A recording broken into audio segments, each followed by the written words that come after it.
Hi, I'm Sue from N2 Saddlery, and I'm here today with Saddle Savvy to talk about have saddle, will travel. So what happens when you have to go to a horse show, take your saddle to ride somebody else's horse? How do you take care of that saddle? Do you just throw it in the car? Or do you actually pack it to travel?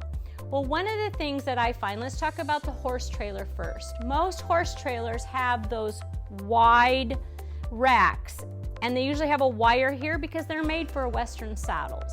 So what I recommend is if you have to use that rack, go ahead and put a big thick pad, maybe a half fleece pad, even if you have a Western saddle pad, which is the best. Then put your saddle on.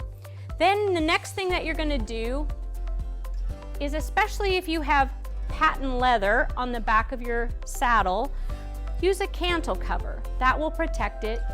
And then make sure you always put the saddle cover on. And our saddle covers have a thick fleece on the inside and a good sturdy fabric on the outside.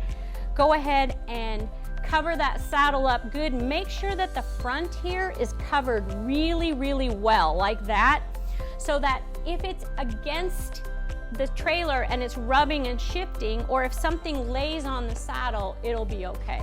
You can even put another saddle pad over it, which helps. Now let's talk about how you're going to take care of it if you're in the car. I'm going to put this cover on real quick. And you're riding a couple horses at different barns, but you have to take your saddle with you. Make sure you travel with it pommel down. That's the best way. They make little car saddle carriers, but this is okay. This will work, and I usually will put it in the back seat, somewhere where it's not going to get scuffed up. Sometimes the front seat, depends on where my dogs are in the car. Usually they're in the front seat, so the saddle's in the back seat. But that's really what you need to do. Make sure the saddle is covered well, it's protected, and that nothing happens to it. It was a big investment, so protect it. And that's all I have for today. Happy travels.